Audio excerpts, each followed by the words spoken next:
La temática que estábamos abordando es que México fue obligado a utilizar este modelo económico modelo de primario de exportador porque fue obligado por los españoles a que siguieran bajo el yugo de, de estos personajes, de este país, de esta imposición. Por lo tanto, los españoles saquearon muchos recursos, o sea, se adueñaron de las tierras y enviaban todos estos productos hacia el extranjero, pero saqueando los recursos naturales de este país. Entonces, esto, por un lado, la imposición de los españoles aquí. Por otro lado, México mantuvo ese modelo porque hubo conflictos o guerras por mucho tiempo aquí en México, aun cuando ya los españoles se habían ido del país después de 300 años. México logra su independencia económica y política, social, etcétera, aparentemente, pero hay como 50 años de conflicto interno aquí en México entre liberalistas y conservadores, o liberales y conservadores. Entonces, estos dos facciones, estos dos grupos, empiezan a competir entre sí, tanto así que, por ejemplo, en Historia de México se estudia que 11 años estaba en el poder una facción o el grupo liberal, otros 10 u 11 años el grupo conservador, y luego constantes guerras entre sí, pero guerras, literalmente guerras entre ellos, hacen que el país no sea estable, es decir, económicamente estaba desestabilizado, políticamente no había una estabilidad, no se sabía cómo gobernar el país, la gente vivía en temor, en angustia. La gente vivió durante la época después de la independencia de 1821 hasta 1856, específicamente 1854. Del 821 a 1854 viven un periodo de puras guerras y conflictos. Dentro de esas, en los últimos años, hasta 1854, se cae en una profunda crisis económica, hay hambruna, hay peste, hay muertes de la gente que ya no tiene que comer porque hay hambruna en el país. Entonces, todos estos conflictos hacen incluso que Texas se separe de nuestro territorio. Es decir, Texas busca su separación como una nación, como un país independiente en 1835. En 1836 obtiene su independencia. No es ni de Estados Unidos, ya ni de México. Texas es una nación. Y así está Texas hasta 1846, cuando ya se anexa a Estados Unidos.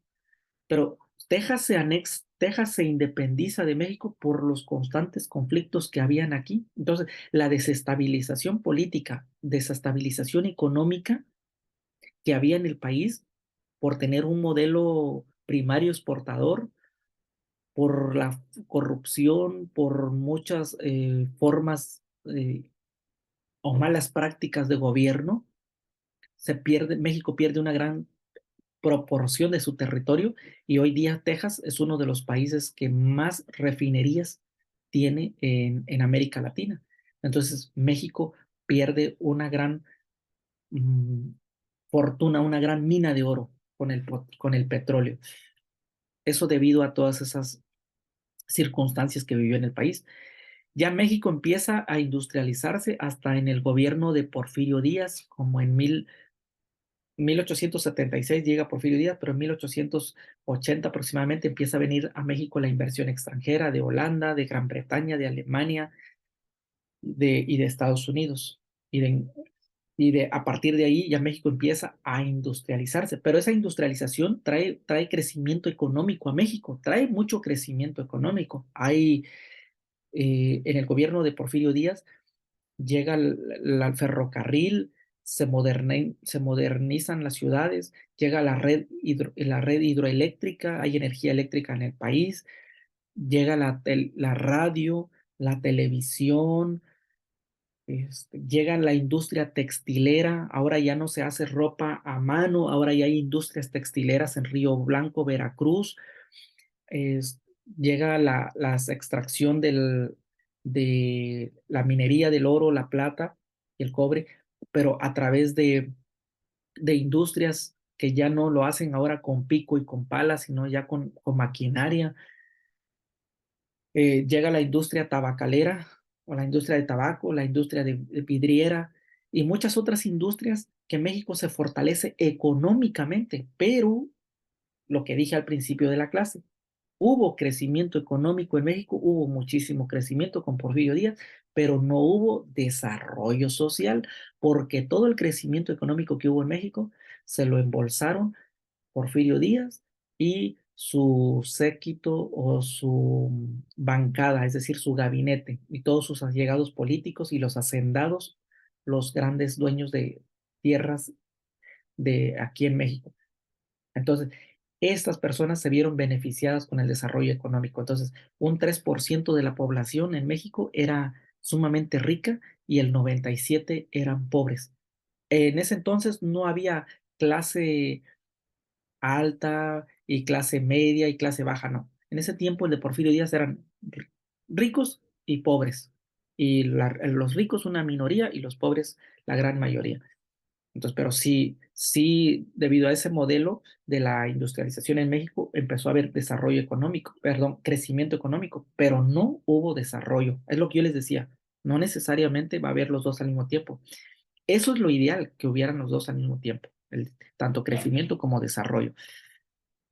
Así es que México te tuvo que industrializar ya más formalmente su industrialización y su desarrollo que pasa al sector secundario es en 1940.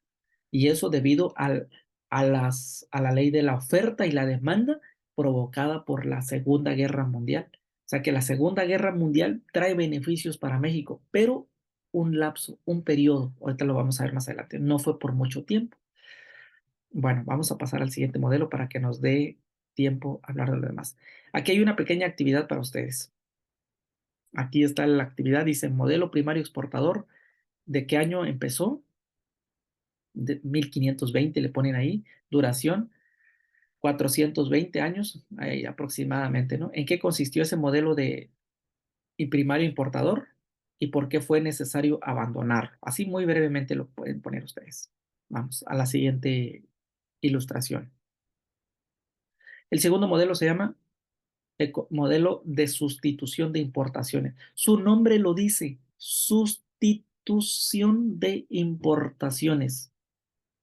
Los que utilizaron la sustitución de importaciones fueron los gobiernos de Manuel Ávila Camacho desde 1940 al 46 y el gobierno de Miguel Alemán Valdés del 1946 a 1952.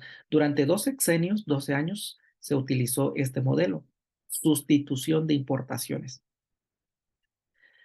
Ok, entonces quiere decir que el modelo primario exportador, el número uno, el que vimos, se utilizó incluso los 300 años del virreinato en México y los primeros gobiernos postrevolucionarios, es decir, con Adolfo de la Huerta, Álvaro Obregón, Plutarco Elías Calles, y ya después con estos dos presidentes que vemos aquí en la ilustración, se utiliza el modelo de sustitución de importaciones.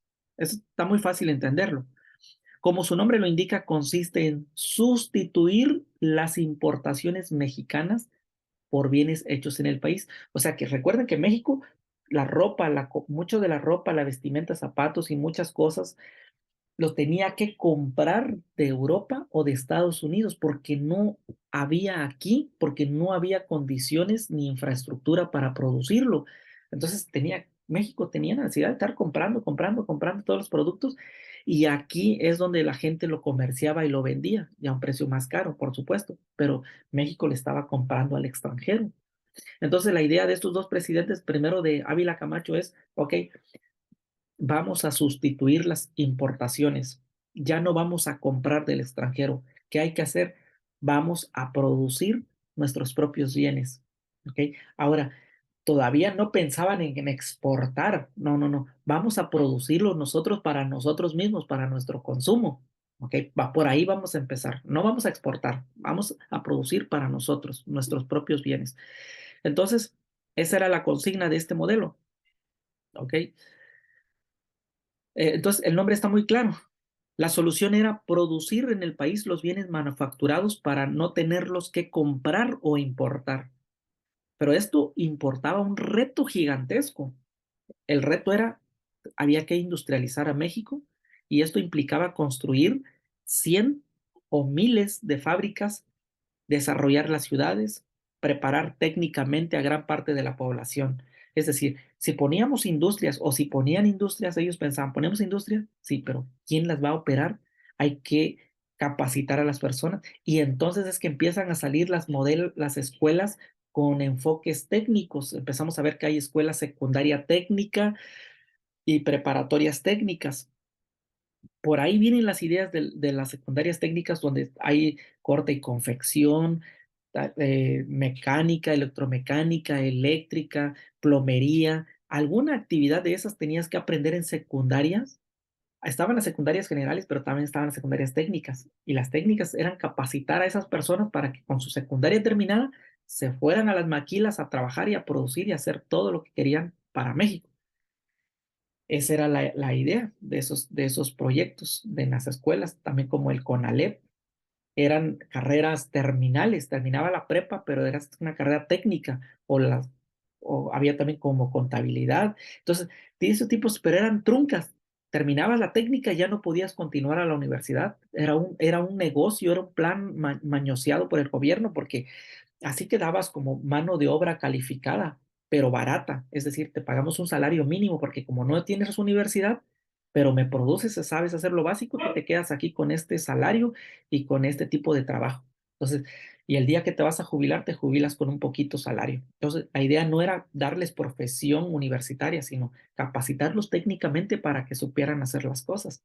De ahí vienen estos modelos de las secundarias y las preparatorias técnicas o los CEBETIS o los CETIS, que eran eso, ¿no? Técnicas, carreras técnicas.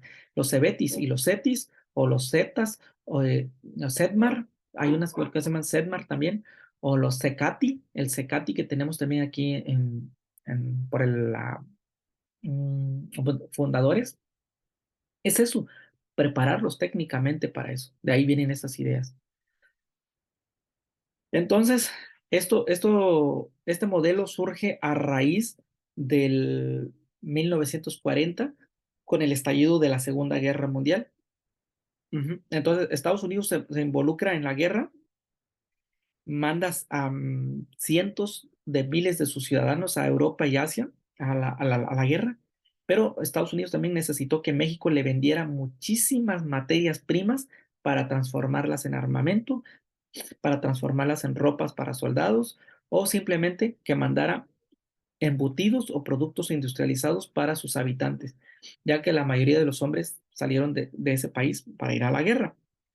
Entonces el gobierno de Manuel Ávila Camacho en 1940 aprovechó esas millones de divisas, es decir, dinero obtenido por la exportación de mercancías. Cuando tú exportas mercancías a otro país, entran divisas. Las divisas son los dólares que entran por estar vendiendo esos productos a otros países. Y esto es lo que empieza a generar un dinero extra para poder industrializar a México. Esas divisas permiten que está entrando dinero en dólares, permiten que hay ganancias, permiten industrializar, crear otras fuentes de empleo, crear otras empresas o industrias para que México se empiece a modernizar. Pero esto fue temporal, porque esto era la demanda que había de los productos debido a la guerra que había. Pero ¿qué pasa cuando la guerra se termina? Bueno, y en eso consistió ese modelo de sustitución de importaciones, industrializar al país para sustituir lo que antes se compraba o se importaba por hacer productos aquí en México y así ya no tener que depender de comprar productos a otros países. Pero para México las dificultades comenzaron cuando terminó la guerra, es lo que yo les decía. Al dejar de entrar tantas divisas al país, ya que Estados Unidos dejó de importarle la misma cantidad de bienes a México, Entonces ya no hubo dinero suficiente para continuar con la industrialización del país y empezaron a aparecer graves problemas económicos, principalmente la devaluación, la inflación, que llevaron a tener que abandonar el modelo de sustitución de importaciones. Entonces esto duró hasta que la minita de oro, o hasta que la gallina de huevos de oro se estaba viva, ¿no? Que era la guerra, ¿no? La Segunda Guerra Mundial. Y a partir de ahí empieza ya a haber un poco de lo que veíamos del ciclo económico, ¿no? Que México tuvo un auge, por ejemplo, durante esos momentos de la guerra, pero después empieza a haber una recesión porque ya pues la guerra se había terminado y ya no había necesidad de venderle productos a Estados Unidos y a otros países que necesitaban de nuestros productos. Bueno, aquí está la actividad también, el modelo de sustitución de importaciones, en qué año aplica, cuántos años dura, en qué consistió y por qué fue necesario abandonarlo. Así también, de manera muy breve, le ponen ahí sus respuestas. Bueno, y vamos a pasar a la siguiente lectura, que es el tercer modelo económico, que se llama modelo de desarrollo estabilizador. Ahora, desarrollo estabilizador es el modelo que utilizan tres gobiernos, tres sexenios. El gobierno de Adolfo Ruiz Cortines, desde 1952 hasta 1970, pasando por Adolfo López Mateos y terminando con Gustavo Díaz Ordaz. ¿En qué consiste este modelo? Como su nombre lo dice, el desarrollo estabilizador se aplicó en México para continuar con el desarrollo industrial del país, pero con estabilidad económica. Entonces se trató de buscar la forma de continuar con la industrialización de México, pero sin los problemas que surgieron al final del modelo de sustitución de importaciones. La solución que se encontró fue la siguiente. ¿Cuál fue la solución? Usar el campo mexicano como palanca del desarrollo industrial del país. Sucede que el campo había sostenido la economía mexicana durante los 420 años del modelo primario exportador, del modelo número uno que analizamos. Y el campo había permitido comenzar la industrialización del país a través de sus exportaciones durante la Segunda Guerra Mundial. Por eso se propuso seguir el mismo camino: exportar productos primarios, utilizar las divisas, o sea, los dólares que entraban para el desarrollo industrial del país y continuar con la sustitución de importaciones. O sea, este modelo está muy claro. Es continuar con la industrialización, seguir industrializando al país, pero ahora hay que volver los ojos al campo. Vamos a volver los ojos al campo. Hay que inyectarle un poco de economía al campo, darle créditos a los agricultores, a los de silvicultura, a los de ganadería y a todo el sector pesquero, todo lo que es la materia prima, el sector primario, el campo. Y todos estos recursos que extraemos del campo, minería, silvicultura, ganadería, la agricultura, todos estos recursos, ahora hay que exportarlos. Sí, nos van a un poco, quedan aquí para el consumo, para el procesamiento de las necesidades del país, pero muchos de estos productos los tenemos que exportar, tenemos que buscar las formas de abrir caminos y venderlo a otros países. Y así, con las divisas que entran, con los dólares que vienen por vender nuestros productos primarios, entonces logramos más economía, fortalecemos la economía y creamos más empresas y que seguimos industrializando el país. Ese esa era la idea del modelo de desarrollo estabilizador. Se llama estabilizador porque iban a mantener estable la economía. O sea, quiere decir que no iban a cambiar de un modelo a otro modelo, porque al cambiar de un modelo a otro modelo, usualmente siempre hay una desestabilidad o un desequilibrio. Entonces, la idea era estabilizar la economía. ¿Cómo? Fortaleciendo la industria. ¿Y cómo íbamos a fortalecer la industria? A través de el campo, a través de extraer productos del campo y venderlos al extranjero. Entonces, aquí sí ya se pensaba en dos cosas: seguir con la industria y exportar productos para que las divisas nos permitieran seguir fortaleciendo, inyectándole dinero a las industrias o crear más industrias. En pocas palabras, esa era la finalidad. Entonces, la finalidad consistió en transferir recursos del sector primario al sector secundario, o sea, del campo a la industria para continuar con la industrialización del país y poderlo convertir en un país desarrollado. Se denomina desarrollo estabilizador a este modelo económico seguido por el Estado con el objetivo de evitar los factores desestabilizadores de origen externo e interno, como la devaluación de la moneda, los procesos de inflación, los aumentos salariales, etcétera. Evitando estos fenómenos, se pretendía conseguir la industrialización del país como producto de un desarrollo regulado, no accidentado, o sea, no improvisado y sin conflictos. Eso es lo que mencionan Espadas Ancona. El poner en marcha estas medidas implicó una intervención del Estado en la economía todavía mayor, es decir, que el Estado asume un papel de empresario en algunos sectores estratégicos. También entran aquí la economía privada, es decir, tanto el Estado como el sector empresarial invierten en dinero para poder inyectar a la economía. Es así como este modelo, la industria es a la que se le tiene más puesta los ojos y ya no tanto la agricultura, la que encabeza el crecimiento del país. Pero no es la agricultura, pero la agricultura le va a aportar a la industria como vendiendo sus productos al extranjero. Esa era la forma de fortalecerlo, ¿no? Bueno, ¿qué efectos, qué cambios positivos hubo con este modelo del modelo eh, del desarrollo estabilizador? Hubo importantes inversiones para desarrollar la infraestructura productiva del país y mejoró las condiciones de vida de los mexicanos durante los años del modelo desarrollo estabilizador. Se mejoraron a nivel nacional los servicios públicos, se mejoró la red de agua potable, el alcantarillado, el suministro de energía eléctrica, la educación, la salud, la vivienda, se nacionalizaron los ferrocarriles, no estaban nacionalizados los ferrocarriles, se mejoró la industria petrolera, la energía eléctrica. Asimismo, se invirtió en la construcción y desarrollo de carreteras, puertos, aeropuertos, y durante el gobierno de Ruiz Cortines se construyeron más de 20,000 kilómetros de carreteras. Entonces, ¿hubo beneficios con este modelo? Sí hubo beneficios para la economía de México y para el desarrollo social, pero no del todo suficiente. Uh-huh.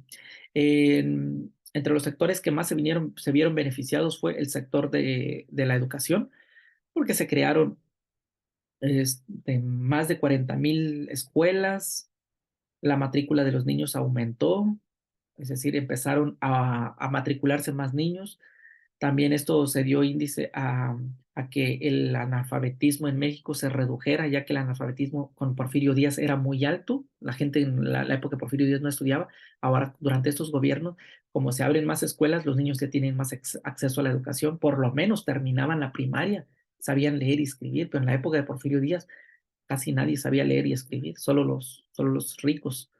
Entonces, hay desarrollo social con estos modelos. Y en el ámbito aparte de la educación, otro modelo otro sector que se vio beneficiado fue el sector de la salud. Se crearon, se creó, por ejemplo, el Instituto Mexicano del Seguro Social, lo que hoy tenemos actualmente como vigente, que es una de las fortalezas de esos gobiernos. Se creó también el ISSSTE, el IMSS y el ISSSTE, que son los que dan atención atención sanitaria a muchas personas, a miles, millones de personas en México. Entonces, también con esto aumenta la esperanza de vida en México. De 41,5 años, es decir, en promedio que vivía una persona en el año de 1940, se pasa a tener una esperanza de vida a que las personas pudieran llegar a vivir entre 61 años o hasta 62 años en 1970. Entonces, esto significa que las personas tenían un mejor estilo de vida, una mejor condición de vida, gracias a estos esfuerzos del desarrollo estabilizador. O sea, no todo es malo, pues. Bueno, pero tuvo fracasos. ¿Por qué fracasó este modelo? Bueno, fracasó por las siguientes razones. El campo ya como no se le invirtió durante 30 años, después de que terminó este modelo, no se le invirtió porque todas sus ganancias se inyectaron en el sector industrial, ya no se le echó los ojos al campo, sino a la industria. Entonces el campo deja de producir y ya no genera recursos. Y al dejar de producir el campo, pues ya no se obtienen ganancias para seguir inyectándolo en la industria. Y después de 30 años de recibir todo el apoyo gubernamental, la industria siguió siendo ineficiente, razón por la cual se apoyó a empresarios que eran amigos o parientes de políticos y en lugar de hacer eficientes sus empresas, abusaron de apoyos que se le otorgaron y se dedicaron a la corrupción. O sea que el Estado apoyaba y financiaba a las empresas, al sector industrial, pero ese dinero, muchos de ellos ya no lo reinvertían, sino que más bien lo malvertían y se lo utilizaban para fondos de corrupción, para más, ¿cómo se le puede decir? Acarreo político y ya no beneficiaba a la sociedad. Entonces, por lo tanto, el sector secundario, la industria, fue ineficiente. Producía artículos caros, de mala calidad, y ya no contaba con la maquinaria ni con la cultura para ser competitivo con otros países. Así que todo esto hizo que México se hundiera en una crisis de la cual tardó más de 25 años en salir y de la cual algunos, según algunos especialistas, dicen que México todavía no se recupera. Y el campo mexicano, pues naturalmente se desplomó, el sector industrial no pudo sostener la economía y también se desplomó, el sector terciario de servicios no era productivo, sino que dependía de los otros dos sectores. Debido a lo anterior, la economía mexicana cayó primero en la recesión y después en una larga depresión estructural. En México también hemos tenido depresión, no tanto como la de Estados Unidos, no a ese grado, a ese nivel, pero sí la ha habido. En lo político y en lo social, la crisis también fue severa. Hubo es, obstáculos para la modernización, hubo mucha corrupción política. El Partido Revolucionario Institucional, el PRI, hacía trampa para ganar todas las elecciones en México, mañoseaba las urnas, los procesos electorales para beneficiar a sus mismos compadrazgos, compadres, apadrinados, los mismos de, su, de sus partidos. Entonces ya la riqueza no se distribuía en la nación, sino en los bolsillos de algunos políticos y empresarios. Entonces se violó la libertad de expresión o los derechos humanos, o sea, ya no se garantizaban los derechos de la Constitución, las personas no tenían acceso a una vivienda digna, a la educación, a la salud, precisamente esos son los derechos que se estaban violentando. El derecho a la libertad de expresión, la gente se quería levantar o hacer sus huelgas, los reprimían con los soldados, con el ejército, con la policía, los sacaban, les echaban gas lacrimógeno, les disparaban, e incluso debido a eso hay matanza, está la guerra de movimiento estudiantil, la matanza de Tlatelolco en 1968. El gobierno de Gustavo Díaz Ordaz mete los soldados, la militar, policía, y asesinan a estudiantes porque se manifestaban. Hoy en día tú ves las manifestaciones, se han hecho manifestaciones en estos últimos meses aquí en México y todo es libre y tranquilo, ¿no? Es decir, que la gente tiene derecho a manifestarse. Bueno, prácticamente esos fueron los puntos del modelo de desarrollo estabilizador. Dependencia alimentaria ante la caída del campo mexicano, o sea, tuvo que importar alimentos, o sea, México tuvo que comprar alimentos otra vez del extranjero. Hubo desempleo agrícola, los campesinos tuvieron que buscar mejores oportunidades en las ciudades, o sea, dejaron el campo, se fueron a las ciudades. Aumenta la sobrepoblación, hay falta de servicios públicos, aumenta la delincuencia, se estanca la industria, hay un déficit en la balanza comercial. ¿Por qué hay déficit? Porque se está importando muchos productos del exterior, ya no hay superávit porque no estamos exportando, ¿ok? Aumenta la inflación, es decir, los productos se vuelven más caros, la caída de la inversión pública y privada porque ya no se le inyecta a la economía, ya la gente pierde la credibilidad en el gobierno, no hay democracia, hay levantamientos de la gente, pues insurrección popular, se desata la matanza de Tlatelolco, en fin, todo esto de la corrupción trae como consecuencia la desaparición de este modelo. Y también aquí tenemos la actividad de este modelo de desarrollo estabilizador, el año de aplicación, la duración, en qué consistió y por qué fracasó. Y algunas consecuencias positivas o negativas de este país, porque tuvo consecuencias positivas, pero también muchas consecuencias negativas. Y el cuarto modelo se llama desarrollo compartido. Bueno, este modelo de desarrollo compartido se aplicó de 1970 a 1976 durante el gobierno de Luis Echeverría Álvarez. Este sacó un lema de, para los problemas económicos y sociales, el modelo de desarrollo compartido. Para los problemas políticos, la apertura democrática. Era su lema de este señor. Pues vamos a ver en qué consistió este modelo de desarrollo compartido. En realidad, este personaje, cuando llega al gobierno, encuentra al país en una profunda crisis social, crisis política, crisis económica.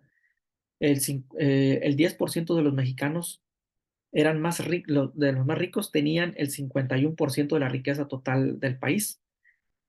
En otras palabras, y por otro lado, el 50% de los mexicanos más pobres se repartían el 15% de la riqueza del país. Es decir, solo unos cuantos eran ricos y la mayor parte de la población era pobre, era pobre. Entonces, todo esto que había dejado el modelo estabilizador, el desarrollo estabilizador, ahora aquí con este modelo que se llama desarrollo compartido, trata de hacer algo para salir de esa crisis profunda que venía arrastrando. Crisis social, de guerrillas, de crisis económica, crisis política, inestabilidad. Bueno, entonces, ¿qué hace? ¿Qué hace México? Este personaje lo que intenta es pactar o hacer acuerdos con los empresarios. Y ahorita vamos a hablar de qué se trata este tipo de modelo. Los 30 años de industrialización que vimos en el pasado, en los otros modelos, solo habían beneficiado a unas cuantas personas, al gobierno, algunos políticos y algunos empresarios, y algunos líderes de los campos, algunos de ellos.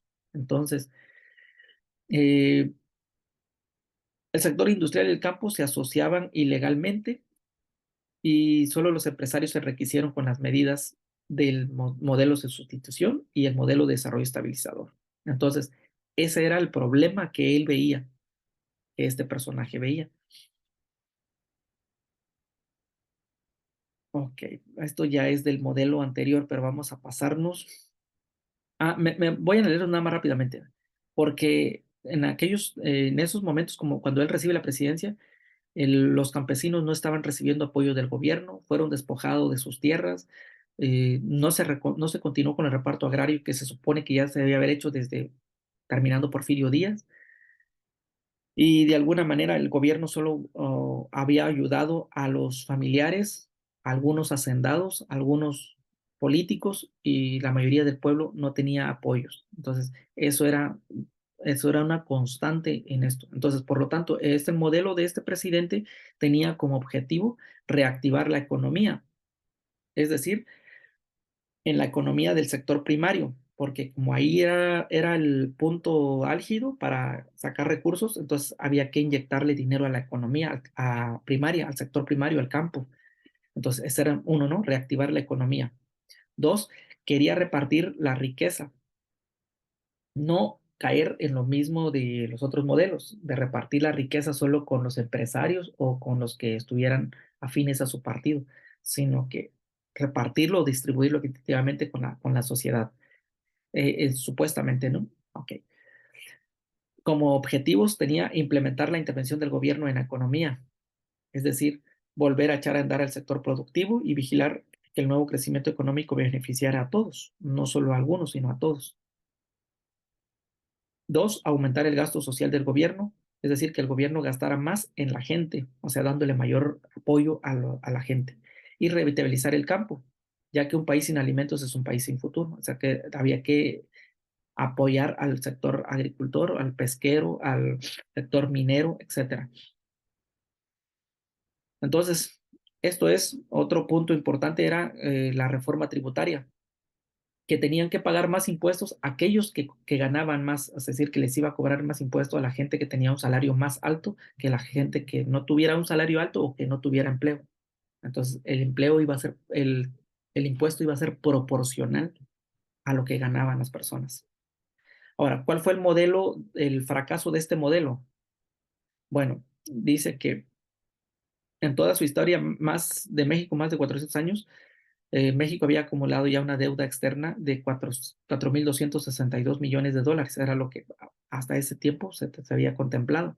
Pero al finalizar el modelo de desarrollo compartido, en 6 años, Echeverría pidió dinero prestado, 15.340 millones de dólares, supuestamente para reinvertirlo, invertirlo en el campo y en la industria.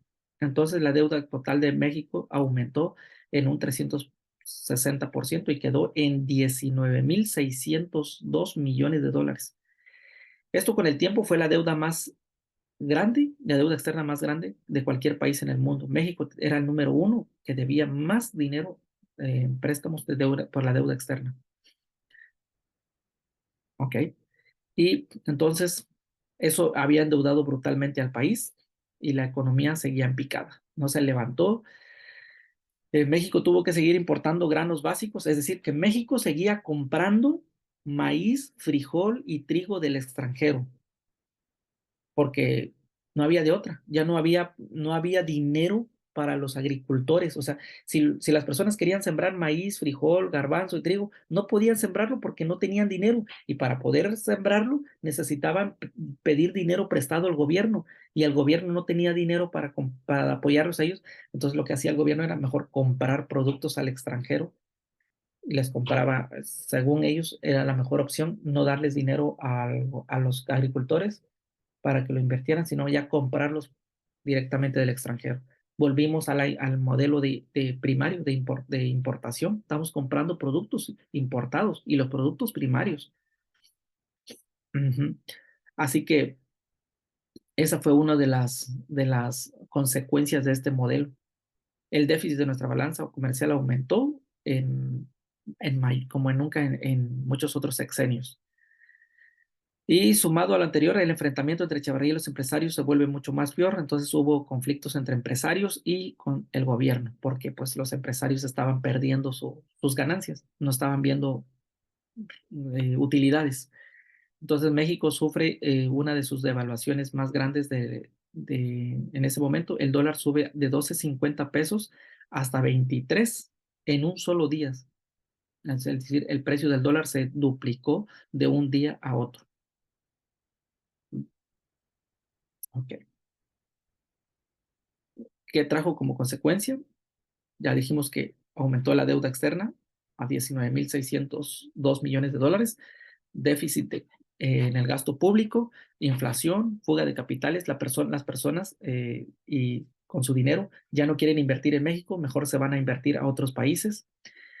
Hay un déficit de 3.693 millones de dólares en 1975 y devaluación de la moneda nacional. Ok, pues vamos con el modelo número 5, para terminar. Se va a cerrar esta sesión